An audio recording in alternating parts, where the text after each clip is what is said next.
did all the listening in the last 30 minutes.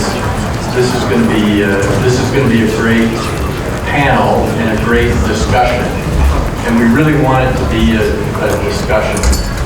My name is Paul Soul, call sign LJ, F-18 pilot 4 years ago. The Navy's really good about kicking you out when it's time to get kicked out. And so it's been a pleasure, and I told these three how proud I am when you see young officers. Shocked, LJ. This is exciting.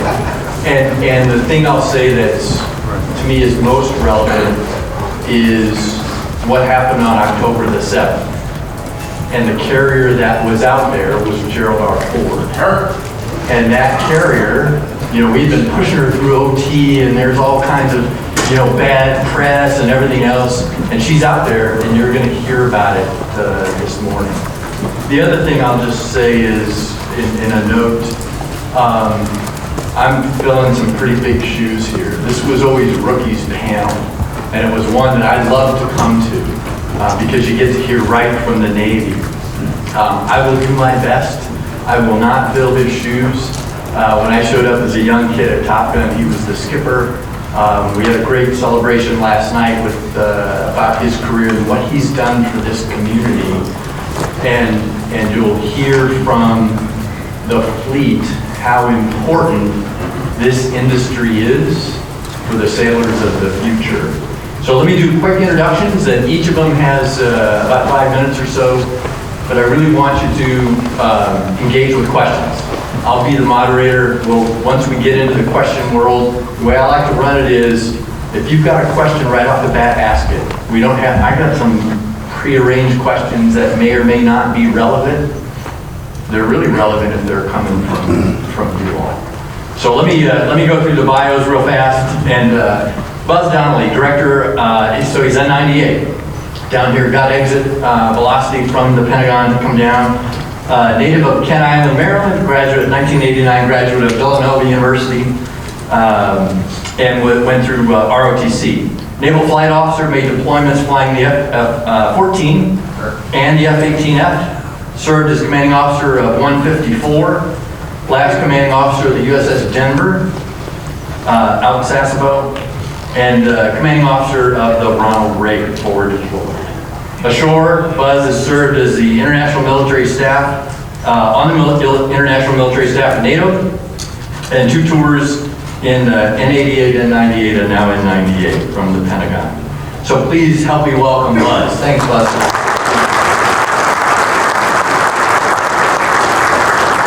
Okay, Caesar, commander of Naval Education and Training Command. In fact, fairly recently, I think in June, 5 months? I guess it's 6 now. Okay, well, you know everything then, so that's good. Native of Saginaw, Michigan, graduate of the U.S. Naval Academy, master's degree in national security from the National War College. At sea, deployed with VA-75 aboard Enterprise, with Strike Fighter Squadron 81 aboard Eisenhower, both assigned to carry Irving 17, completed Department Ed Tour 136, commanded 146 and deployed twice on Stennis as part of CAG 9. Short assignments include Fleet Replacement Squadron instructor pilot, system safety officer who's with 106, the RAG, doing a bunch of other stuff and a bunch of things all over the world, and now is the head trainer for the Navy. Please welcome Steve.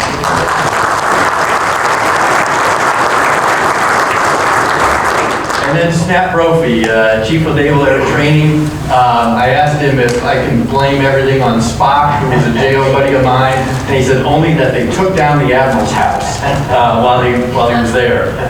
Native of Carmel, California, received his commission in the Naval Academy class of 91. 94, there you go, there you go. 1994, designated naval aviator, graduated from Top Gun in 2010, U.S. Naval War College. He's with Strike Fighter Squadron 105 and 81. Has completed deployments on the TR, the Enterprise, the George Washington, the Kennedy, the Reagan, and the Stennis. Shore assignments are with 106, the RAG, the flagging, tossed in there.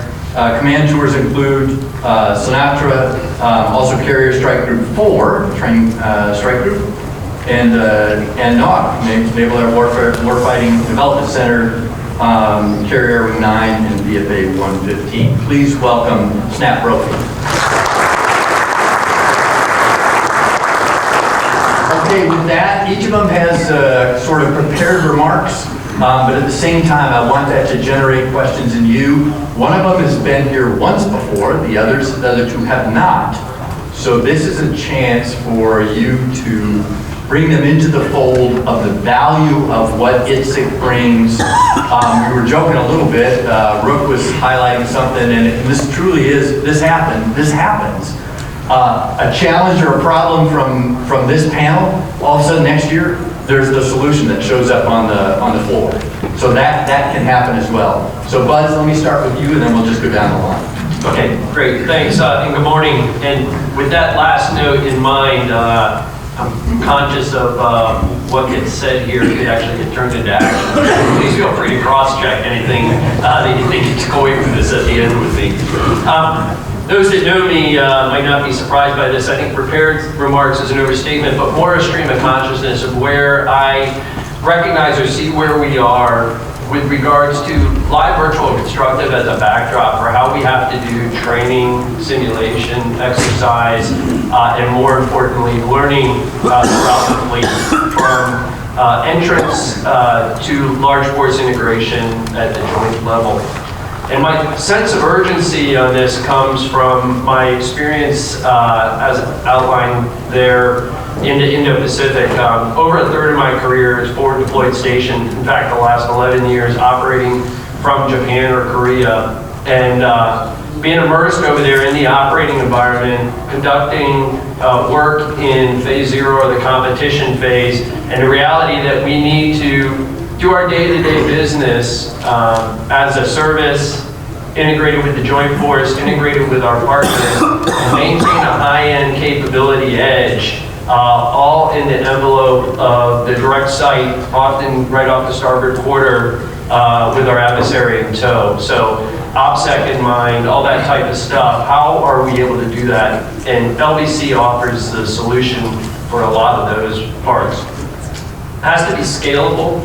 As we look at the range of operations right now, the scope of maneuver that is required in multiple domains, from the seabed to space, the range of weapons, the speed of the weapons and the integration, they far outpace the range availability that we have today in the United States. And we're in competition with the realities of FAA and industry, where more range space for physical training and exercise is likely not a reality that's going to be able to represent what we need to practice and exercise for the fight. So LBC offers us the opportunity to virtually obtain a lot of that space that's required to exercise that operational maneuver. There's nothing that we're going to be able to accomplish, and we see that right now, quite frankly, with Ukraine and Russia, anything that we expect that to expand to in Europe, and daily what we look at in the Indo-Pacific, whether it is with North Korea, whether it is over in the CENTCOM with Iran as a potential adversary, and certainly with regard to the PRC, that we recognize is not going to have to be handled as a joint and in fact a combined fight. There's no longer the reality at any operational or tactical level that we're going to be able to tackle this as a service or as a single task group or element. We've got to have a multi-domain advantage that provides access for us to provide effects into an area at a particular time that is relevant, probably pulsed, not sustained, because of the capabilities to reach and the ubiquitous oversight that a lot of our adversaries have right now. So being able to practice that joint and combined fight requires a way for us to reach across not only challenging schedules that each of us has in our day-to-day tasking, and take advantage of concurrent opportunities for training, but we also have to be able to reach across different security environments, up and down vertically, as well as horizontally across with our partners, coalition allies. Most importantly, I think we in the Navy have a bit of a unique approach in our deployment concept and how we go through the fleet readiness response plan in order to meet our global force manning requirements, have forces forward deployed, and we are generally only coordinated as the fighting element at that point of deployment when we are forward deployed. We've certified our capabilities, trained, exercised, and certified our capabilities up to the point of deployment. But for the Navy, we end up at a high-end fight atrophy point at the moment we deploy, because we focus on the day-to-day operations, because of Itsec, because of the fact that we don't have adversaries present to train against, because of what we're doing, we tend to atrophy that high-end capability and need a way to maintain that proficiency forward. LBC needs to be able to operate in austere, deployable environments, needs to be able to generate ranges in remote locations in real time, and needs to be able to integrate ad hoc exercise scenarios with whoever presents himself at the time, whether it's our service counterparts, our sister services in the joint environment, or our allies and partners. It needs to also provide us feedback and understanding and validation of our capability across the entire spectrum of operations, from intel preparation and assessment of the environment, through our operational planning and orders production, our command and control, operational maneuver, which is what we tend to focus on daily and what we tend to value in training and assessment of training, but also in sustainment, the logistics of how we maintain a presence, how we replenish a force, and how we get to the beginning of that OODA loop. LBC, with the ability it has to recognize, collect, and potentially assess data, allows us to maintain that continuum across individual training events and connect that together, I believe, with the ability to get at what is too often white-carded in that sustainment portion and understand our ability to endure in the fight. It gives us the ability, I believe, to have a very vertical, single source approach to how we train and set up training environments, from a session training and apprentice training into journeyman to large force integration. And that is a similar training environment that we can scale the focus of the training exercise, scale the outcomes that we're looking for, and provide a consistent environment which is more seamless to the operators as they integrate. Whether we're talking about the operational commander integrating at the MOC level or up at the fleet level, or we're talking about the air crew and watch standers integrating on the deck plate and in the cockpits. Threat emulation is a key requirement for LBC, and it's what we cannot afford to do otherwise in the physical training environment today. The fiscal realities of affordability that LBC provides, for all of the reasons I outlined related to ranges and requirement to present a viable threat that we can't afford to go out and buy physical platforms. And probably the two most significant points are my final points on the requirements for LBC, and that is we need to have a risk and consequence-based environment that will lead to boldness of action in warfighting.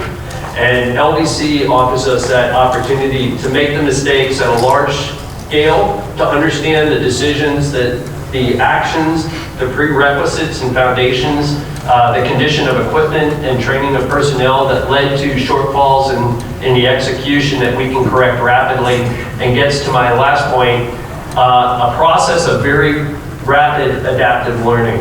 When we look at large force capability, we're very linear and iterative as to how we do that. We rely on a strike group getting integrated up through its deployment readiness process, being certified, going out on deployment, going through a series of operations and exercise, recording that in a PowerPoint slide, taking it back and debriefing it through the warfare development centers, through the Pentagon, and then we look at how to apply lessons learned and improve on that process. We need to be more rapid than that. We need to learn as we go, and we need to be able to do that at all levels of operation, from in the cockpit and on the deck plates to the MOC level and at the fleet level of warfighting integration into the joint force. So those are what I see as the challenges. I mentioned the sense of urgency, and we are making progress on this with the fielding of high fidelity effects-based capabilities like NGTC. We have got the Training Center and ITF, the Integrated Training Facility out of Fallon, that is aviation focused right now, that is coming online. The joint simulation environment under F-35 has completed developmental tests and is moving forward to provide area that we can use and integrate into LVC that will be a big addition, I see. And the Navy is building the hubs via the NCTE, the Navy Continuous Training Environment, that allows us to sync in with other joint partners, particularly the Air Force, in their distributed missions operations network. So I think there's a lot of positive direction that we're in and moving to get to the points that we need to. Some of the things I think we need to focus on and can certainly use industry's help are getting at that multi-layered security environment that I referenced in the beginning, that is essential for us to be able to train from maintenance and from a watchstander level all the way up through high classification of tactics and capabilities. Austere deployable solutions that allow us to go out to the field to integrate with our Expeditionary Marine Corps partners, with our ships at sea, as well as forward deployed Army Task Force. The ability to integrate multiple blocks of capability across platforms. And as an example, we've got Hornets that are fielded with multiple blocks of capability, different cockpit configurations. We've got cruisers and destroyers that all have bespoke baseline configurations and combat system configurations. We need a network of virtual capability that allows us to plug all those disparate and different platforms into this seamlessly to get the value training that the deck plate needs. And all of this to provide an efficiency and effectiveness of training that we are going to rely on in the austere manning environment that we are facing in recruiting in the future. Thanks. Those are my, and with that, I pass to my good buddy Susan. Who's going to solve that problem? Man. Admiral McLean, welcome. Dear friend and colleague, and it's good to have you in the audience. Snap, we see a lot of CSG-4 people here. Snap and I were both commanders of CSG-4. Nude, you have to jump on stretch and yank and keep him from talking. Dingle, you got Sean. Sean, you get Todd. So let's work on that. So, all right, so I am the commander of Naval Education and Training. I had no idea what that was. I'll display a sense of humility on this. I got a phone call from a retired brother and said, hey, is the bar stocked in quarters A? And I said, what's quarters A? He said, it's your new house. I said, where's my new house? He said, Pensacola. I said, cool, what's my job? He said, Naval Education and Training. So the list leaked out a little early and he let me know. And I had no idea what that meant. So what do? You Google it. I Googled what education is and what training is. Okay, I understand my job. So I talked to my predecessor, Pedro Garvin, another dear friend. And Pedro and I talked, and he said, hey, Caesar, I've been looking at your bio. Man, you've worked with every community in the Navy, but you've never been to the Bureau. And that's a prereq for the job. And I said, not anymore. It would have been good to have a little bit of bureau experience under my belt. But what any one of us bring to our current jobs is experience, relationships, Rolodex, global address list. We should be bringing a sense of humility and innate curiosity. Okay. And when you're thrust into an organization that you literally have no idea what it truly does, if you don't have humility and an innate sense of curiosity and a good work ethic, you're just going to stagnate. And you heard Buzz talk about a sense of urgency. Okay, not necessarily speed, not necessarily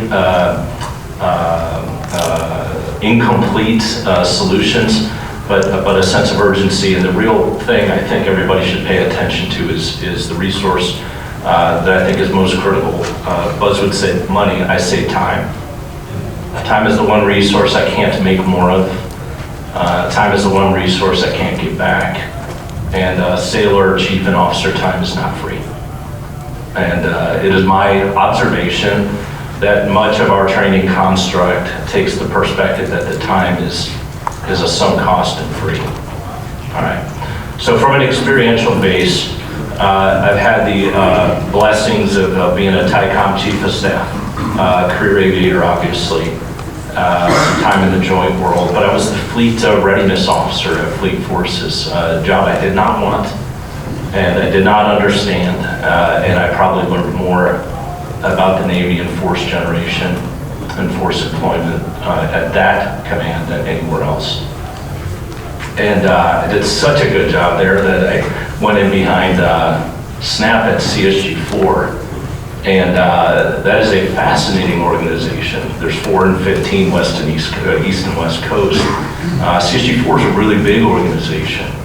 And it takes the product that the TICOMs provide from the basic and maintenance phase within the OFRP and trains, educates, and certifies them for major combat operations through the authority granted by the 4-star Fleet Commander. And when you look at that, what's fascinating, some of the old salts in the audience, so everybody goes on deployment, so what's it really matter how Comp 2X goes? Well, SNAP, my dear friend here, was able to bring LVC fully into Comp 2X and increase the complexity to represent the nearest analog of the high-end fight, which is the maneuver phase of Comp 2X. And then I was blessed with a great team to bring in a methodology of root cause analysis to measure our performance and then to do something with that performance, which is to close the gap in the feedback within the OFRP, either to SWAT, Air Wing Fallon, ATG, SFARPS, or C School, or A School, or a session training for resiliency and toughness and acculturation. So being able to take that and provide that feedback loop, I believe, with an effective feedback loop and the appropriate sense of urgency and a perspective that time is a resource we need to take advantage of. We should be able to create the most lethal and survivable force so that when our adversary looks at us, we deter them. And should deterrence fail, as I said during my change of command in the education and training world, kill them, which was a little bit of a shock. It was a Freudian slip. I meant fight and win decisively, but I lost my place.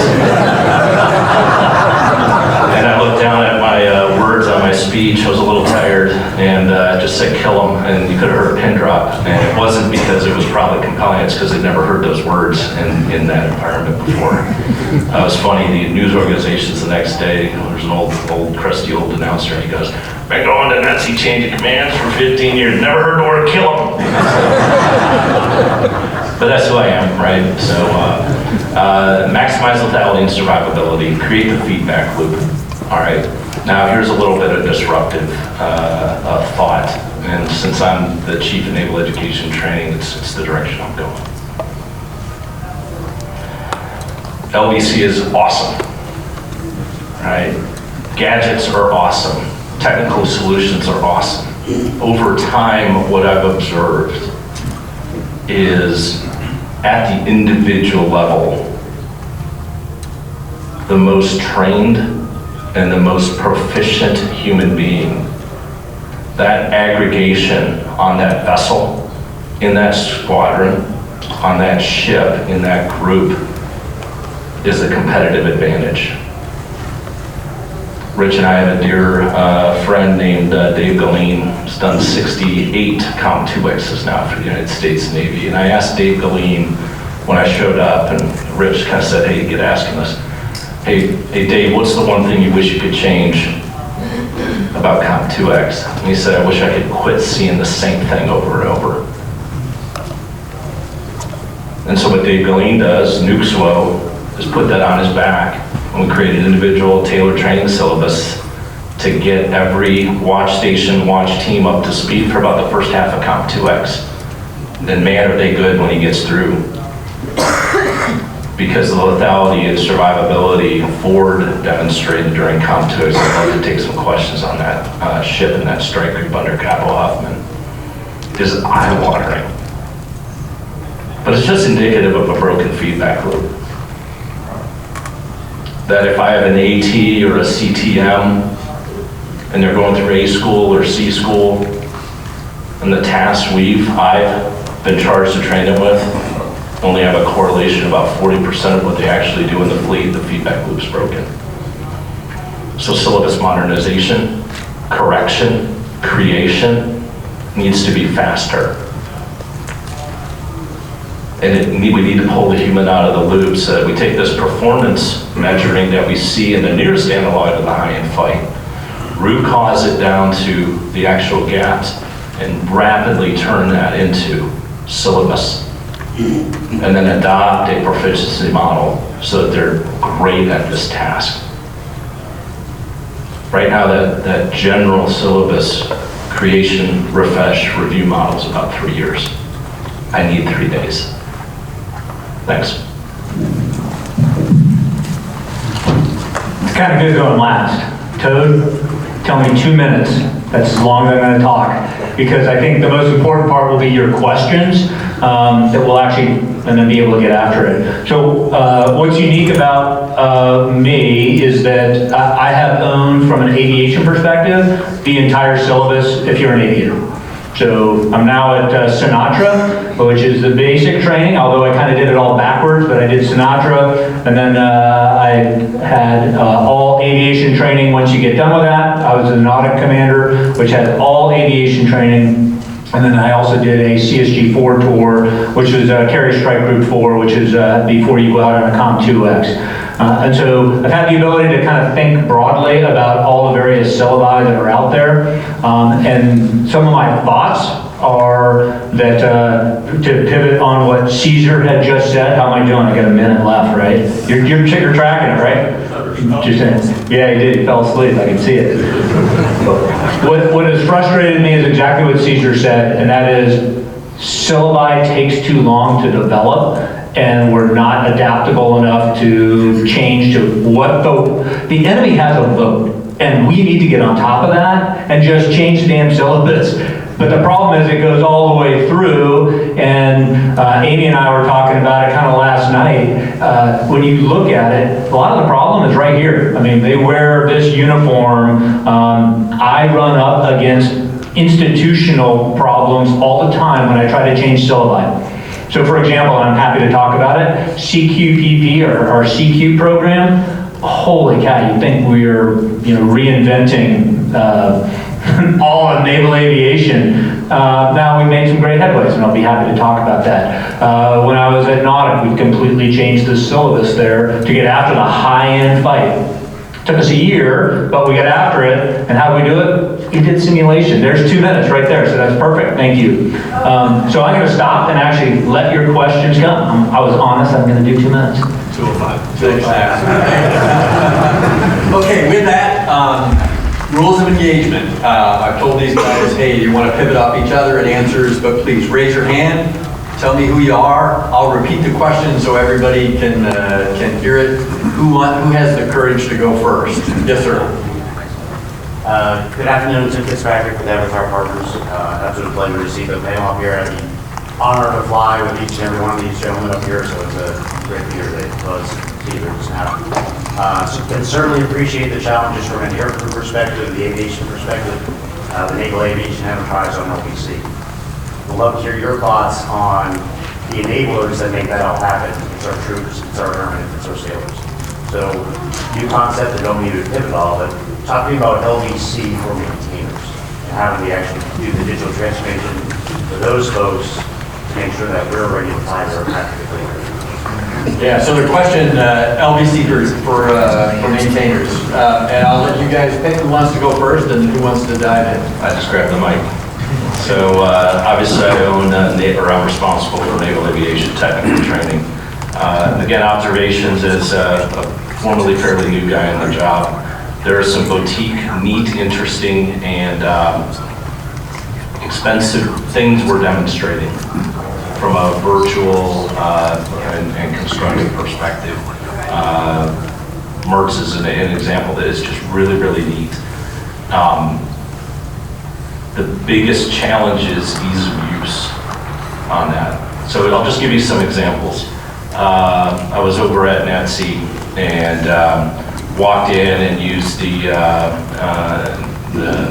yellow shirt trainer.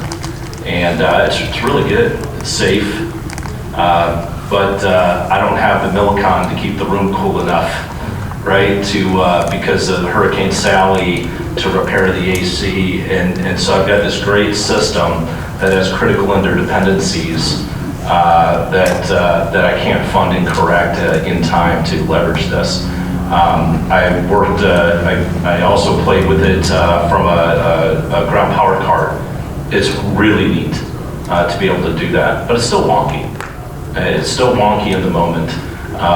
Where I think that value is going to come mostly, if I have higher fidelity training systems, actually physical objects at the baseline training, but out at point of need, so we can avoid some of this atrophy from a readiness perspective on the ship. We did install MRTs on Ike and I believe Vinson, and allowed ship's force air wing to be able to conduct kind of in-stride proficiency training. I think that's where your greatest value is. It's an observation right now. There's a lot invested into leveraging that. But in general, across the entire Navy education and training system, specifically these schoolhouses, it's having relevant objects on hand for the maintainers to familiarize themselves with. All right, that is a struggle because programmatically, I was a resource sponsor, by the way, for Naval ISR, and I'm paying the price for some stupid decisions or wise decisions I thought at the time to ship training, publications, technical publications, instructions, such that to fit up to buy another MQ4 or to buy an MQ8 or to buy another crypto carry-on package. So just so you know, naval education and training started because Admiral Zumwalt was tired, I think it was Talos, showing up in the fleet with no training and no maintenance packages. And he said, I'm going to solve it by creating the Chief of Naval Education and Training. That was 73 when it was formed, and we're still struggling with this problem. So it doesn't mean it's unsolvable, it means it requires constant attention. And being charged with recruiting as well, the human beings we bring into the Navy need to hold a wrench because they may have never held a wrench. They need to be able to learn to drive because they've had no need to drive. All right, so if I don't have an actual object for them to play with, I think the virtual and constructive nature is great for proficiency generation. Those are my thoughts. Fitz, I would say also your question is important because with LVC just as a background concept and the data that it has the ability to collect, it doesn't change how we approach exercise design or set our objectives at different levels for the different type of event we're trying to execute, but it gives us the ability to collect a lot of vertical data. And I think what LVC may offer us is the opportunity to understand where operational outcomes are affected by very low level deck plate maintenance, the logistics that go behind that maintenance, and understand how we can make those changes where we have a very finite manning force and get at results that we need. As maybe the example I would give you is we track the mission capability of aircraft in the fleet. We've been doing that very well. It's been a massive improvement into how we're doing business. We're looking at evolving to track full mission capability for the different platforms in the fleet. But until we understand what is contributing to the lack of full mission capability, whether it's parts, whether it's training, whether it's maintenance process, and how we collect all that data and assess that, because it's huge, is going to be important. And I think that's under the umbrella of LVC and the data analysis and data collection. Snap. Yeah, the only thing, only because you brought up the data analysis and data writ large, and this is something that we kind of started there when I was at Nautic, and that is how do you create baseball card information, how do you create vinyls or whatever you want to call it, but just how do I know how good Brophy is? I mean, how do I track that? The thing that continues to frustrate me is we the Navy, buy systems that are bespoke, and I got all this data that I do when I'm doing a simulator, and we don't keep it. we don't use it, we don't analyze it. Now there are, I think, smidgens of efforts that are being done on that, but it's all there. Brophy was off when he flew his pattern. He was at 900 feet, and he should have been at 600. Check. And now you're able to take that data time and time again that I fly, and I go and I correlate it to see what do I need to work on. Whether it's that or it's high-end tactics, am I putting appropriate chaff flare measures or whatever the system is that I need to do? Are we tracking that? The answer is no, we're not. And I look in the mirror for that because of various reasons. But that's something that I fully believe that if we looked at that, we could get after some of the enlisted. We could get after some of the officer for when it comes to what I need to do. We could get after what we're doing for our syllabi and our syllabi development.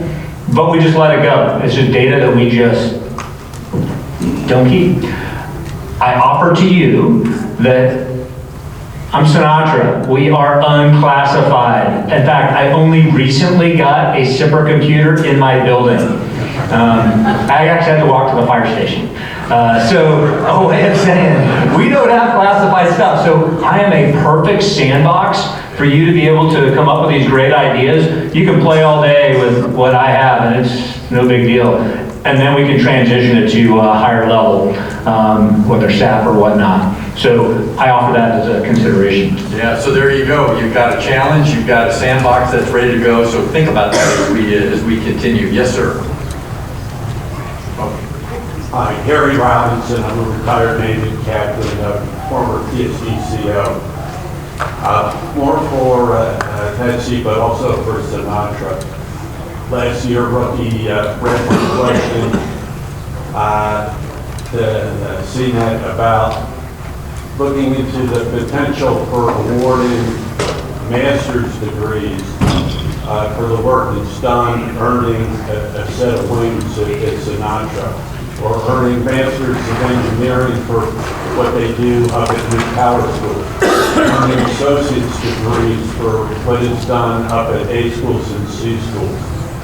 Admiral gave me the Admiral said, did my staff put you up to that question? And the answer was no. But I was just curious what they have. So I'll start that one off. So I thank you for asking that question. When we were at NAUTIC, that was actually one of the things that kind of came up. And so I was pretty excited because I know the UK does something like that. Pepper McCoy, who was up here on the panel last, took it and ran with it. Now that Pepper's at CSG4, he's kind of following in our footsteps. I'm now back, I've grabbed it again and I'm running with it. And the answer is yes, we are looking along those lines. And so right now we are looking to create a Master's in Warfare Operations, MWO. That is a stackable degree. And if you are a weapons and tactics instructor and you're working on whatever it might be, there's 4 stackable certificates that will give you that master's degree. You can validate 2 of them. One of them you'll validate just by the fact that you've got whatever weapons and tactics instructor syllabus that you've helped develop. The other one you can do is a master's, you can do a thesis topic on whatever that is at the classified level, all done through NPS. So I'm pretty excited about that effort. That will start with a small group tryout this summer. NAUTIC is all in. Surfland is still, you're looking at it, just so you know, but I think you might be, there might be some folks that are interested as well.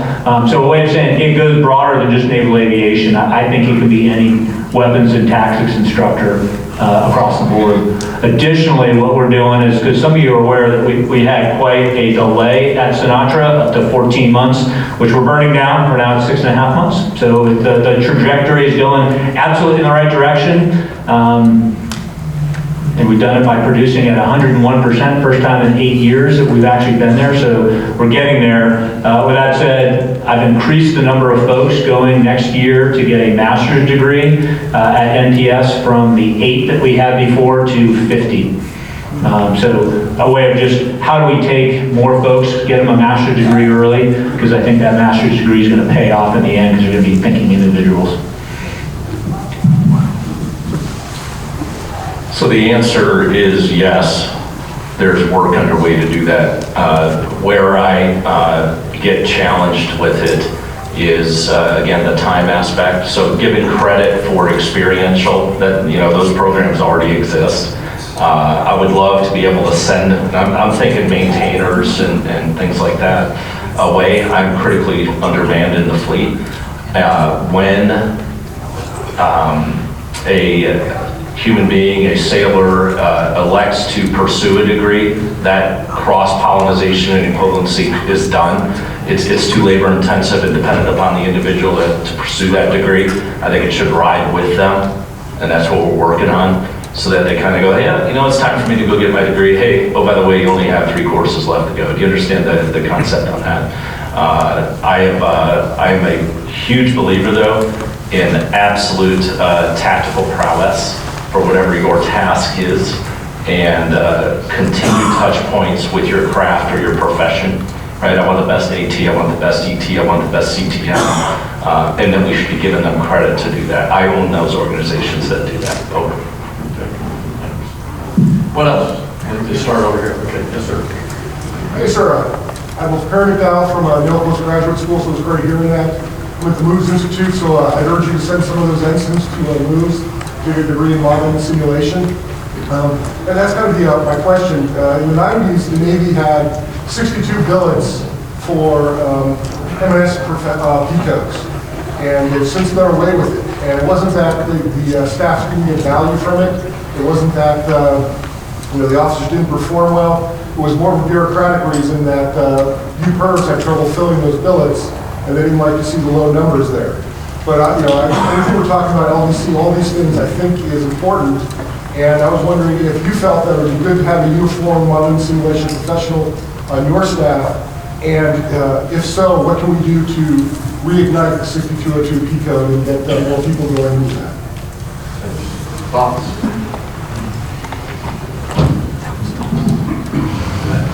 Did you notice?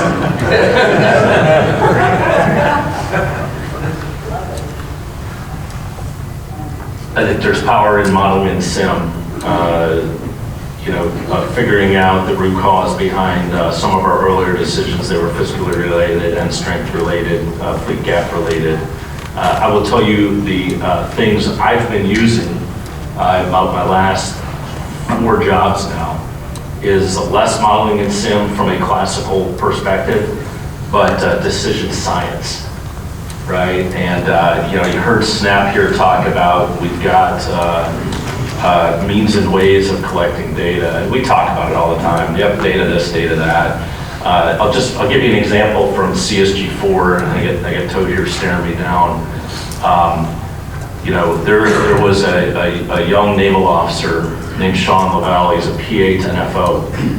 And it's a very interesting story, and I thank Snap for working this with Oscar Meyer at Airland. Sean Lavelle is a combat coder. It's interesting. Did his JO tour, ended up going to the weapons school, creating small applications, playing with the data that he had. And Snap and I were talking before I took over. He says, Caesar, I want to try to do some of this analytics stuff. And I've got this guy, and he worked it with Oscar to get Sean on staff when I showed up. And we created the root cause analysis tool. That's not the point. The point is, we found internal talent, self-taught, that was able to take the data we had, which were subjective observations and measurements of performance, provide an objective wrapper. Really, if anybody's an aviator and you look at a mishap investigation, you look at the causal factors, that's all we did. And then all of a sudden created an environment, again, not classically modeling and simulation, but an analytic environment where we could actually do something in a structured way with the training and certification events we were administering. And that when that leads to root cause analysis, when you get all the way down to the very, very bottom, there are some profound insights. Right. So what I'm getting at is I'm not saying modeling and sim is not needed. I'm saying yes, We also need to enable this fluency and decision science, helping with root cause analysis, so that we, again, create the feedback loops that pop back into the organization, the appropriate location. So I want to tell a quick story, if I may, and it's about Ford. So I was not a Ford devotee. I was a little nervous about taking her out on Comp 2X. Senior leader said, "Hey, Caesar, if Ford doesn't make it, just tell me what to say." No pressure, right? And this is about the mindset of these human beings, being able to solve complex problems. All right, so we were struggling with COE, Combat Operational Effectiveness, Blue Water certification for Ford. Her numbers were really poor, a little bit about a standard deviation above Nimitz class for about 8 or 9 days. And the challenge was emails, AAG, unfamiliarity with the flight deck, and resource sponsors, not creating the training packages because we didn't have the money. You can think about all the history on Ford. And we were looking at the workflow to launch an aircraft and recover an aircraft workflow, right? Just looking at it objectively. And there is a CT Master Chief, there was Christina Green. She came right after you showed up. And we were getting pretty desperate, and we could not figure this out. We had the program office out there, we had ComOpTet 4 out there, everybody had great data, but we couldn't figure out why we couldn't get the combat operational efficiency we were expecting. And so I asked Christina Green, Master Chief, to go in and start asking why for every launch and recovery cycle of the Cat 1, Cat 2 team, the arresting gear team, the air boss.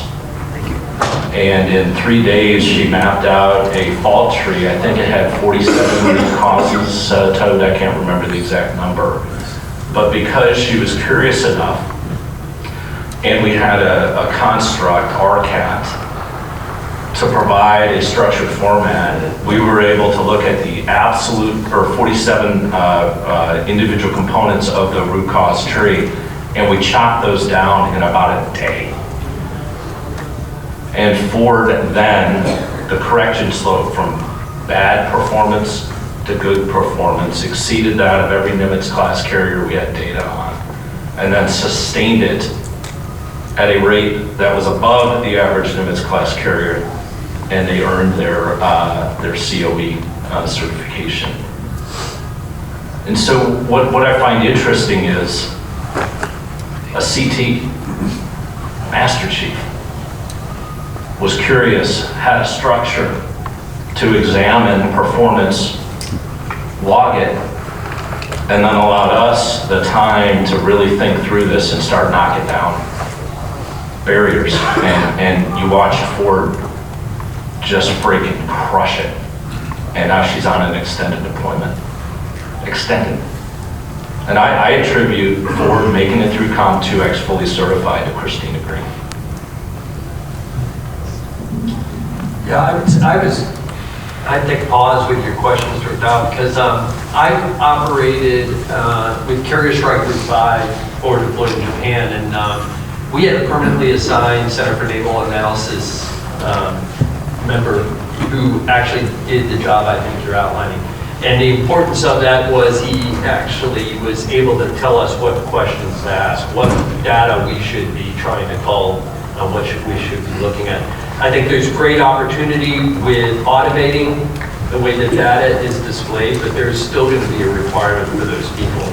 And the example that Caesar gave, which is excellent, we cannot rely on that being OJT or taught by YouTube.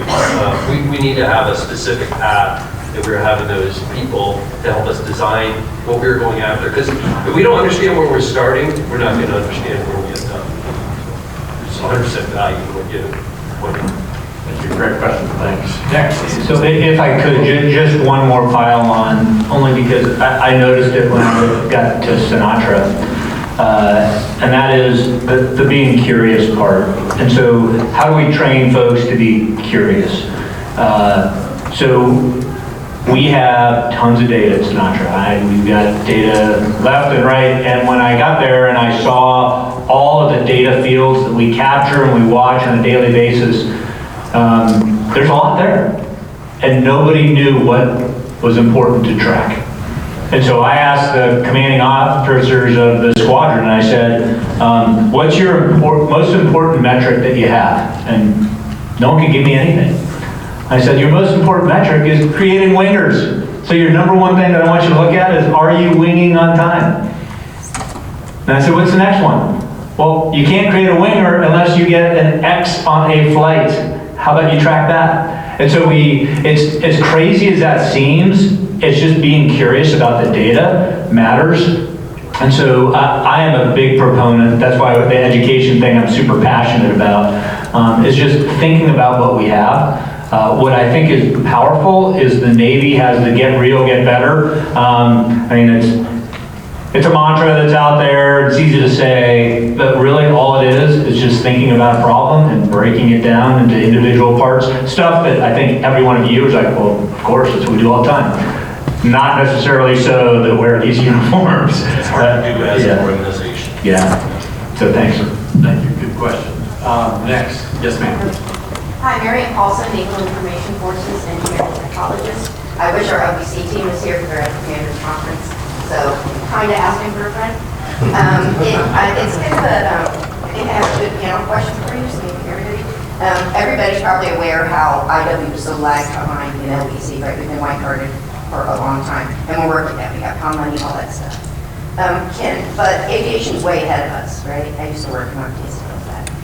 Any suggestions you guys can give me to help us stay out of our own way? And also, NETC kind of specific, are you guys looking into the development of our LBC program to ensure that we have the correction and performance metrics for not only as we're training, but as we're debriefing? Thank you. Thanks. I know that's kind of super. No, that's good, that's all right. I take my shots when I get it. Based on past jobs, I think the two most critical communities, and I break it down into components for success in the upcoming fight, is flawless execution by the information warfare community across its areas of responsibility. And you're seeing it today, the Aegis weapons system and that combat capability it brings. Not degrading or denigrating naval aviation. We know our role. We know the means and ways to which we'll execute that. But the team fight requires exquisite performance by the IW community and that Aegis platform. What an incredibly awesome platform it is. My observation is the information warfare community and CWIT. Where's my CWIT team? Do I have anybody else from CWIT here? That is the most earnest and now agile organization I have seen amongst my 15 schoolhouses. They have developed a syllabus development branch fairly quickly. They have now, from an outsourced syllabus development methodology, they brought it in to work those few critical tasks. Think CTs, right? I'm less worried about cyber right now. We get plenty of heat and light on that, but I'm really thinking about crew des and those massive enablers on board, and they are getting after that. I have one good idea every tour. Self-proclaimed one good idea. And it was to take a little risk and get my learning site COs to reach out to the TICOMs and the resource sponsors and the program offices and get us all in a monthly battle rhythm together. Because they are feeding the TICOM. And the TICOM, if that feedback is there with Mr. or Mrs. Moneybag, you've got a pretty synergistic relationship. And again, what I've observed is the IW community has leapt after that and is really, really moving very, very fast. for being able to build the LVC side of the house. I suspect this is really going to be in the TICOM's lane because it's at the fleet contact patch with the OFRP. But you need to build the human beings to do that. You've already heard, you know, one of the, I think the points was some of the happy happenstance of chance of Sean Lavelle and Christina Green. We got to build this education and training within there, within our syllabus, so that it's, or excuse me, within our career path, so that it's innate. Because every, you know, if you really think about it, there was this thing called Microsoft Word a few years ago. Remember, we all put it on our resumes when we were thinking it would get out. And it's, you know, now we're doing whatever, and it's ubiquitous and everything. We should be able to ubiquitously leverage the tools we have available right now. Just the basic data science work, analytics work, it should be part of our lexicon. I don't know if it's necessarily appropriate. It might be at this point to start training people in our schoolhouses to do that, but our nation needs to do this work.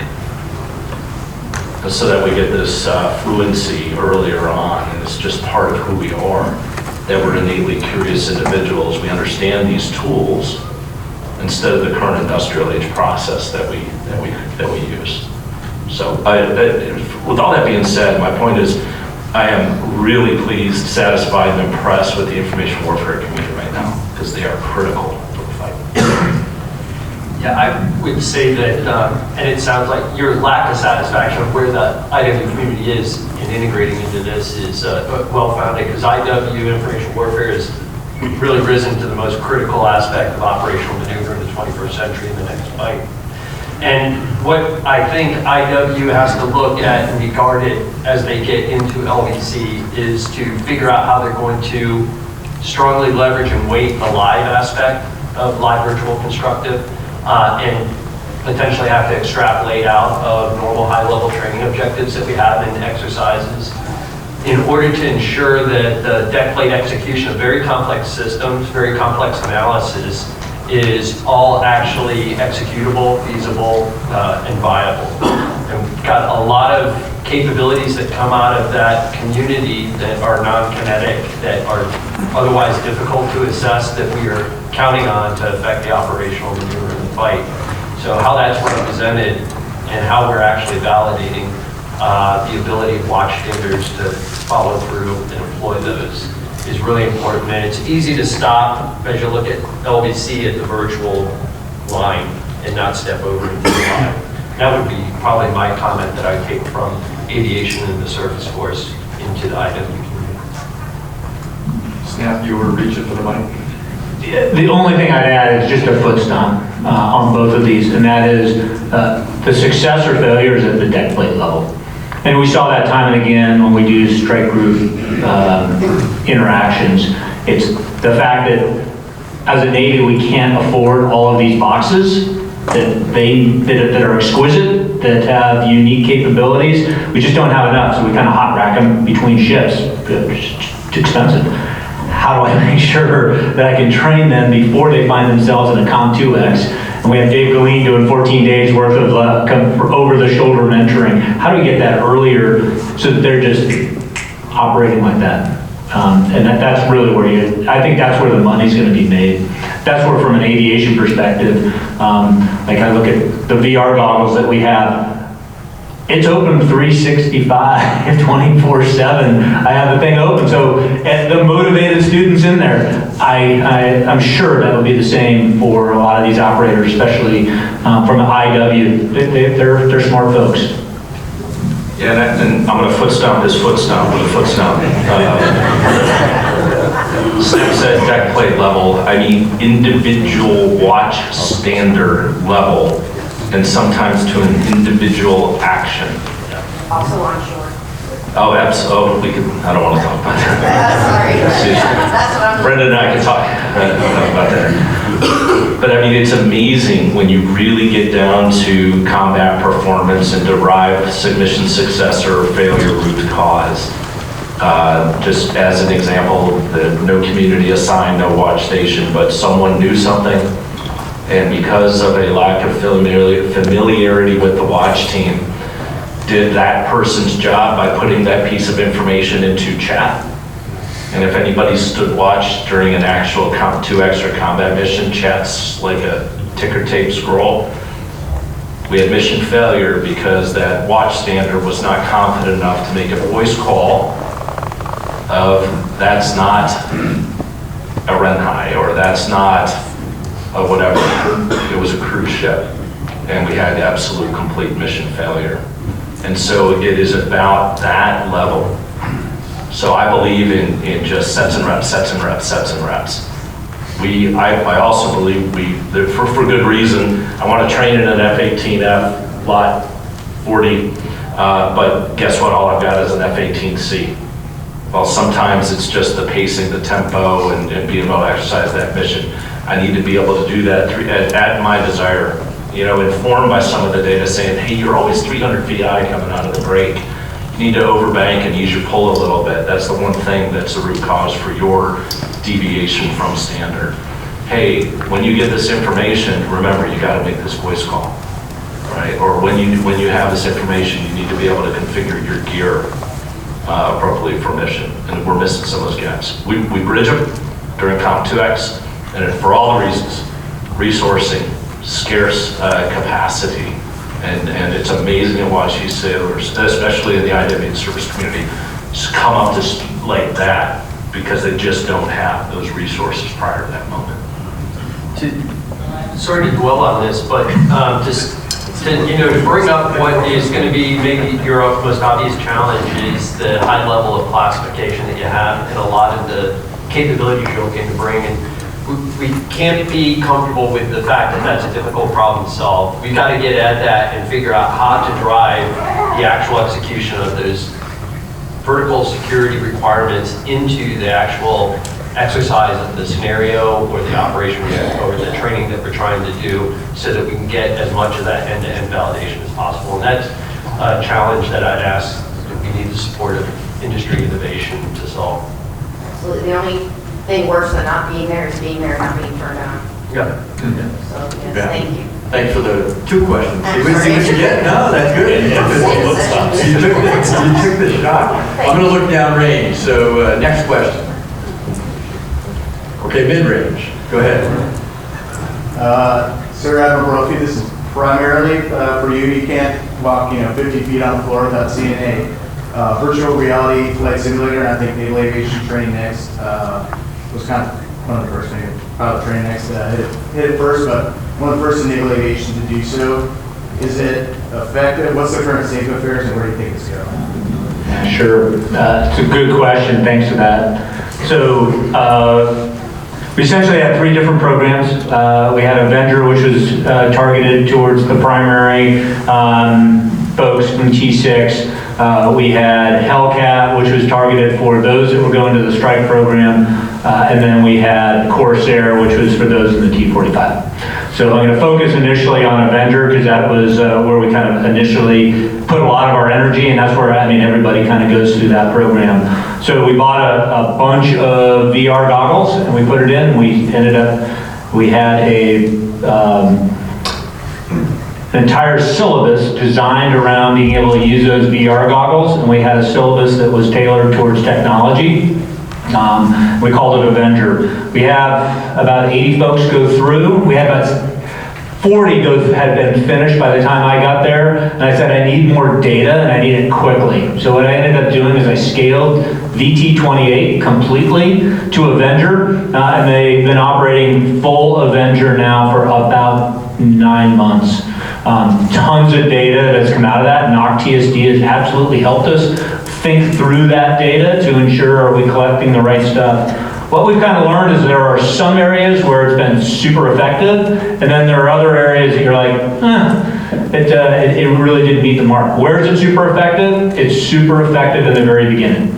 So it's those motivated students that are there 360, they're like, I want to fly jets, that's all I want to fly. Well, go get in that damn simulator and put on the VR goggles, learn how to operate it yourself, which we let them do. Those folks, and I say that only because my son, and of course now I'm recording it, sorry Tommy, my son was going through the program when I ended up getting there, and he said, before he even had his first FAM flight, he was already teaching folks who had already flown about 4 to 6 flights, was teaching them on what to do, and he only did it because he had flown the VR so many times. So there's absolutely a there, and it's a noticeable difference for having VR. We've scaled VR, and we've done it from a perspective of we're buying 50 more of them, and those are coming in, we're putting them there for primary.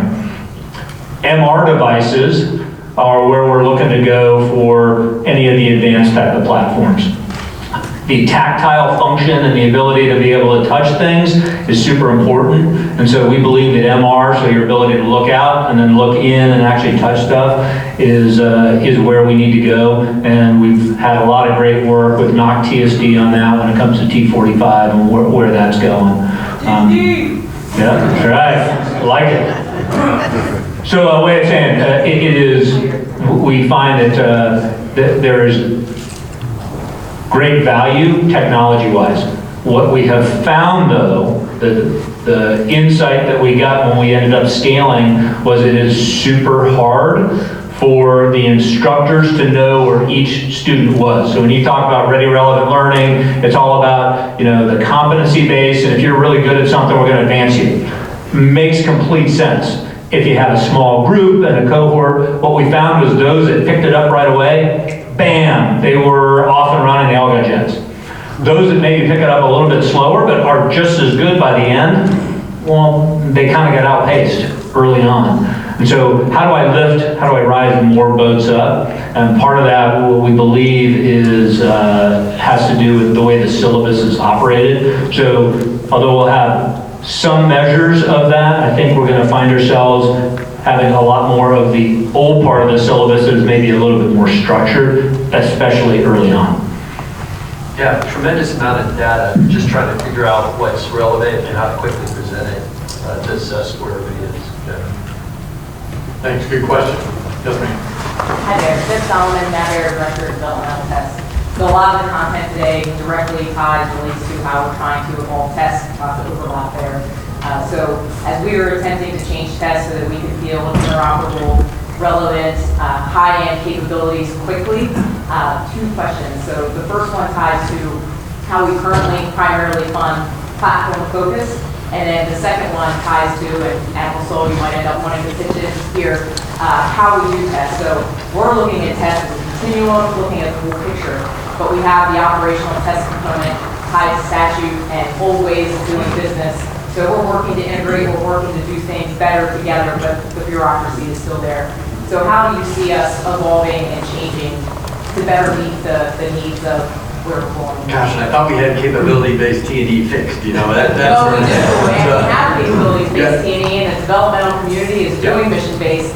So I just wonder where the need of having separate PT and OT squadrons is. Yeah, this is great.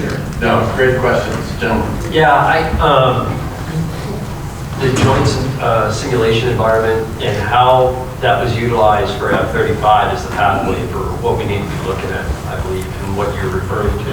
And the digital design of future platforms, I think, is going to greatly enhance our ability to conduct and have learning at a much earlier point that we're going to be able to take credit for that as opposed to physical tests. So it's a focus as we look at future platforms like FAXX and future weapons. And it's going to be essential for us to keep up with the pace of innovation and the pace of the threat. So I don't have specifics as to where that's going in terms of the balance between D and OT. But I can tell you that the folks in the community are definitely looking at that. And then resourcing and acquisition and establishing requirements we're looking at as criteria for selection so that we can speed the delivery of acquisition. Anything else? Thanks, good questions. Let me, right here, yes, sir.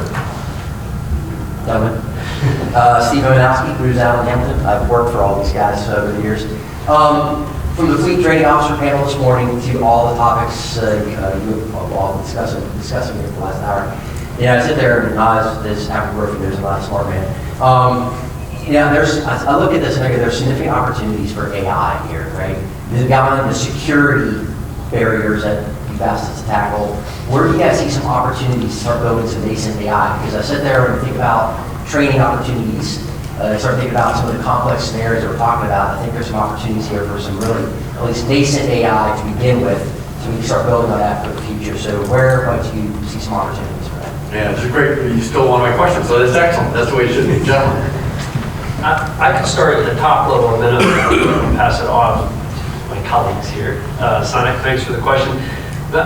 I'll start with saying, you give me a problem like AI, which is well beyond my comprehensive, and put me in a corner with a piece of paper and some crayons. You'll find me later making paper airplanes and eating crayons. So I really turn to industry to answer that question, but where I see it is in the fidelity of the immersive training that we're getting. When we look at the large scale of exercise we have to do, we can't have one-for-one red controller for red asset or group controllers. So the ability to have reactive thinking, cognitive threads to respond. And then the second area I probably see that in is in the data analysis portion, so that we're rapidly assessing what we're observing and turning that into relevant display of information so that we can quickly iterate on how we're improving process.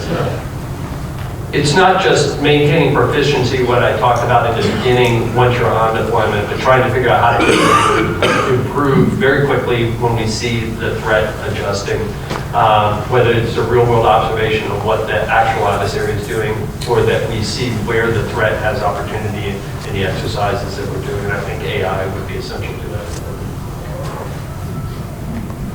So I just had a sit down with my other service counterparts just before this, and this is so we get thrown this question, well, do AI or do you want to do AI? And again, I'll catch his paper airplanes, ball them up and throw them back at him. The problem I think you're hearing is we have data, we have operational data, we have execution, we have training data, and it is manpower intensive to process and sense make, right? I'm not necessarily saying I need a great calculator in the sky, but between the quantitative and qualitative analysis, AI is one, human beings are the other. It's being able to sense make so that we can generate insights and make a decision. When I've got systems that are digital in baseline architecture, again, as Snap mentioned, we should be adjusting the data, doing something with it. We've been collecting MU data on Hornets, LJ, for the entirety of the career of the Hornet and the Rhino. And we send those off to the great vault in the sky up at NAVAIR, and I'm sure there's something being done with it. But man, operationally, we could again find out that Snap can't come into a 7G break. He's got to do 4.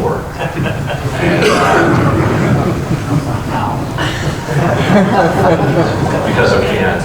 But even from a test perspective, you've got all this great work. So we talked about Ford having to go back through some tests. That was a little bit of a challenge for me, taking them through Comp2X. You've now got reams of operational data in a relevant environment. And what can the test community derive from that? Well, there's a lot of data. And I think if I had then an agent that helped sense make of whatever data are out there, and help me either refine a syllabus, come up with a proficiency measure, come up with hey, this is helping to organize the plethora of information you have displayed in front of you. Here's your percentage threat. You can see it bridges everything from education, training, operational execution. And so throwing that on there, I think industry could help us sense make of the data we have and ingest some that are not of a digitally native architecture, natural language processing, et cetera. Because again, like I mentioned with Sean LaValle, is one human being. And we need more of that.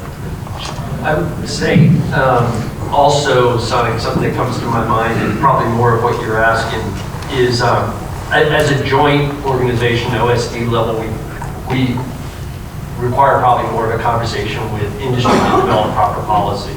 Because AI at the data collection, data analysis, and assessment level, when we're talking about planning, sequencing events, lower risk, when we get to the higher risk of transactional tactical application, targeting, weapons release authority effects. We're not definitely quite there with our understanding, and from a policy point of view and strategic acceptance of risk, we're nowhere near that. So I think we still have a lot of work to do as a department to understand what we are expecting in the industry, and with industry to inform actually where is the certainty of what we're putting together in terms of that technology. The only other thing I would add would be AI models are expensive to create and super expensive to maintain. And so that affordability piece will absolutely come into play when you go to look at, what is this problem I'm trying to solve? And do I have the money and the data and the computing power to continue doing that? In the U.S. Navy, so I'm not so sure I do. I think there'd be certain areas where I would, probably in higher end decision matrix that maybe a strike group commander or above fleet commanders might be able to use. From a Sinatra perspective, as much as I would want it, I just know it's probably too expensive for me unless you can show me otherwise.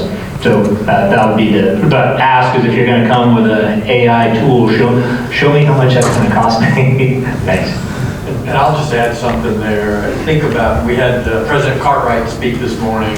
Think of the universities as well, and the labs that are out there that may have those assets and that are just looking to help in that world. There's often we don't think about that. So thank you for that. And great question. Over here, yes, sir. Ted Taylor, Mantech. We're talking using the term LVC. And do you look at LVC as a system?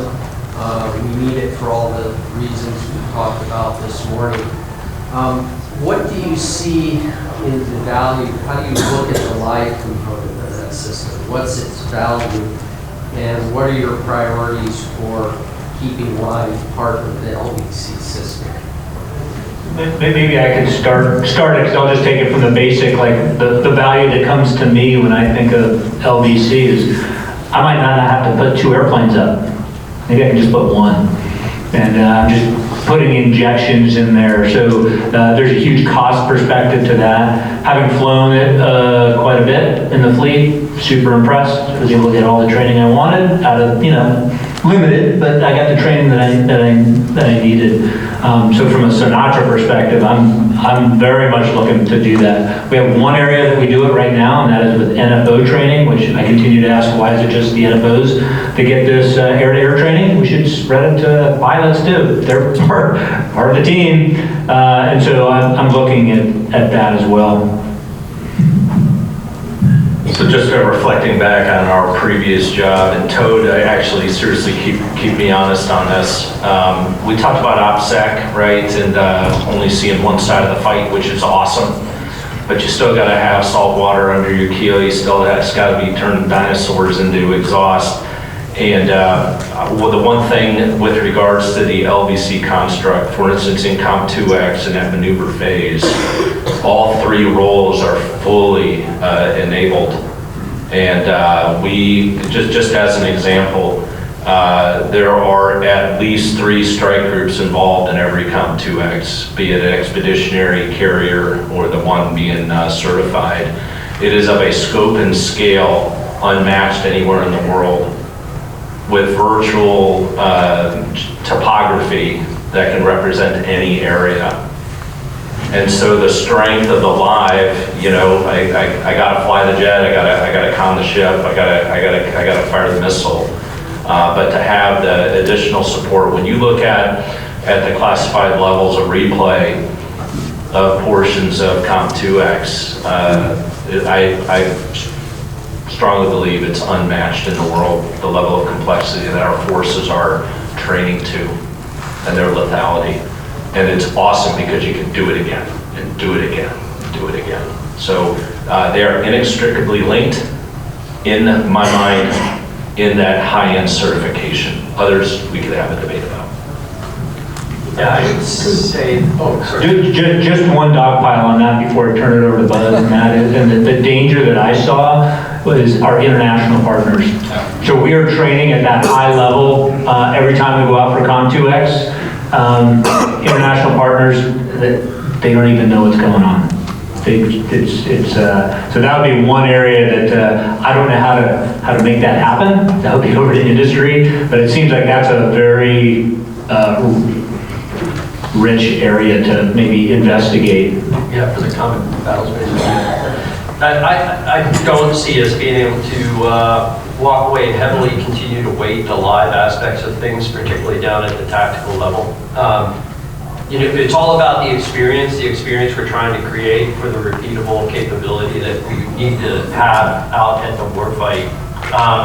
But there's also a large part of validation, and time again, we're proving that the built-in test of a system is inadequate to really show the system performance. The simulation is inadequate to actually show the human performance or the system performance. So I think we're going to need to continue to have live elements of that training in order to fully develop the experience that Caesar points out, as well as to have the validation that the capability is going to be able to deliver when it's required. That was either 10 minutes left or you got a 10.0.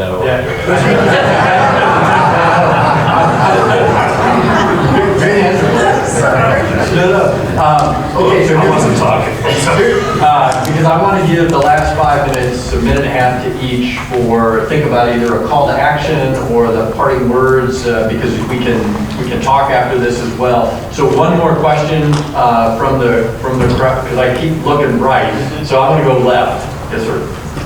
Aaron Carter from the New England City Worker Center, Keyport. You mentioned there's a lot of good little boutique trainers down in the world, and part of where we got there is most of this in the panel. The training system comes with the new equipment. So it's funded through the new equipment you bring in the trainer, and that's how you wind up with a bunch of little trainers. So is there a thought to changing that whole resourcing model so it comes a little more directly out of the N97 in my world, or N98?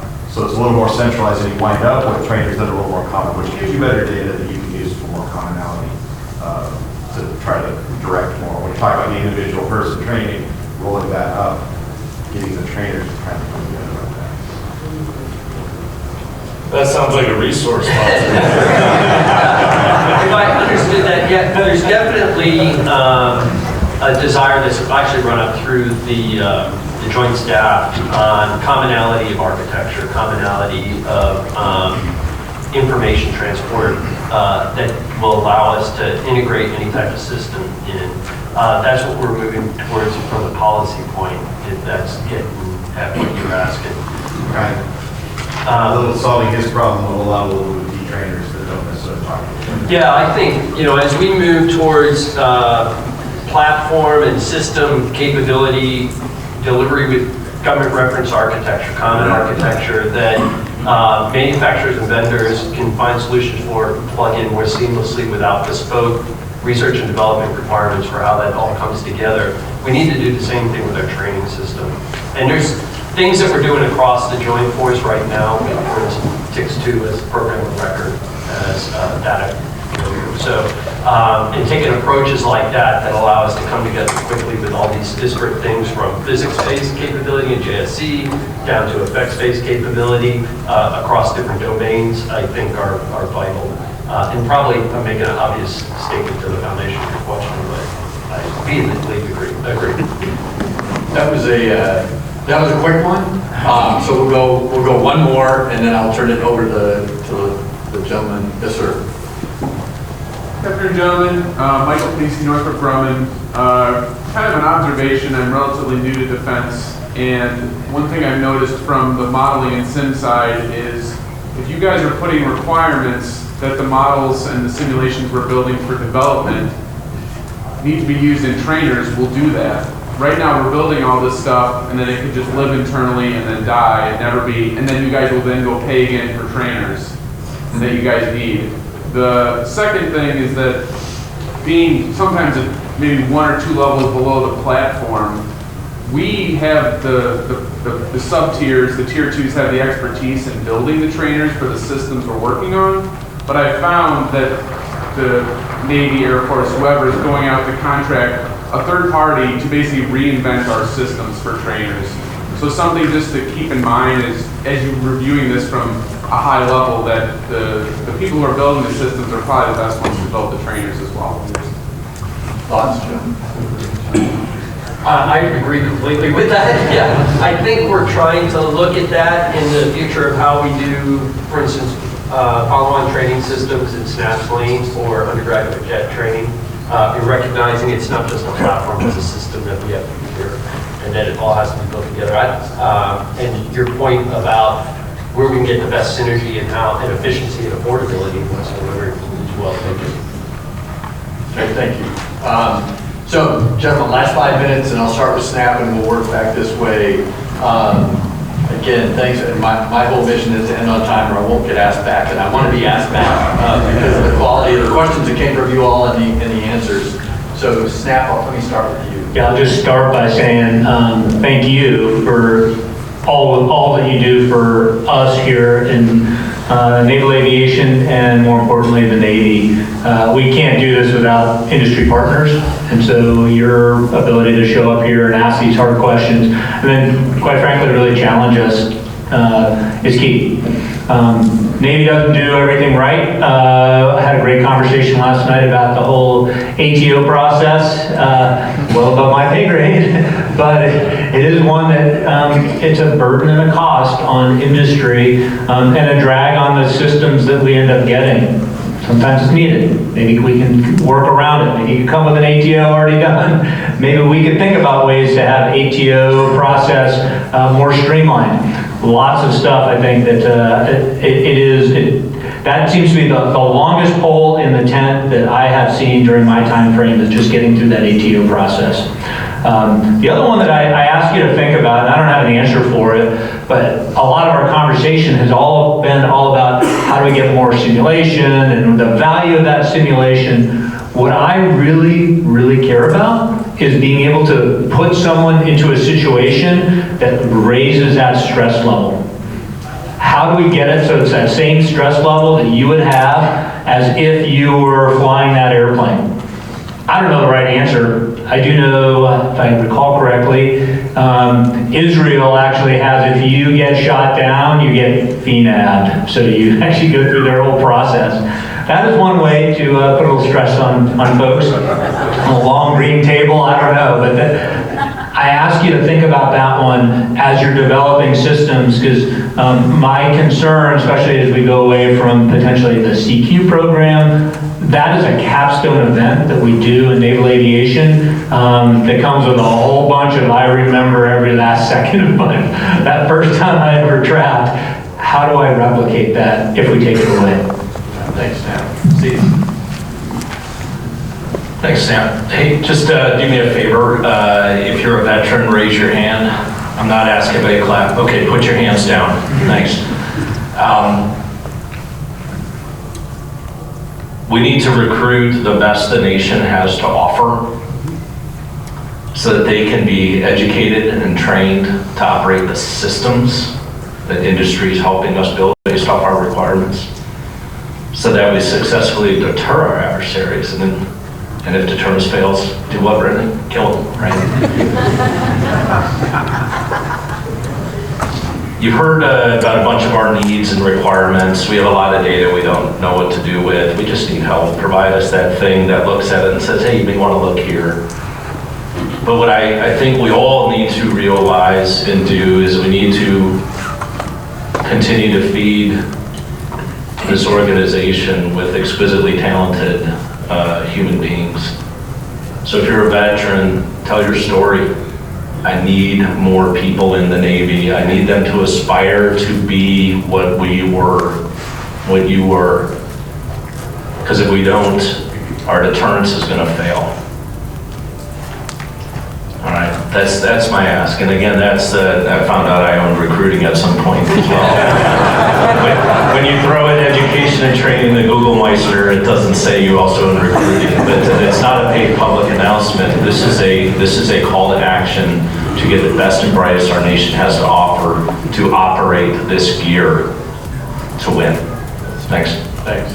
Buzz to close us out. I'll only say thanks very much for at least having the morbid curiosity to show up here today. And we rely on the transparency of communication around the room and throughout the venue here today, as well as the connections hopefully you already have with our program managers that operate in NAVAIR, as well as our other SysComs, with the action officers in the fleet. And as you can tell from the dialogue here today, sometimes it's just, and as Mr. McDowell pointed out, you need the right level of expertise to just understand what question to ask. So that conversation from you with the innovation that comes from private industry, it certainly doesn't come from government, to help us shape where we need requirements, where we have the opportunity to set requirements so we can continue to take things forward. Thank you very much. Thank you. Thanks everybody for the great questions.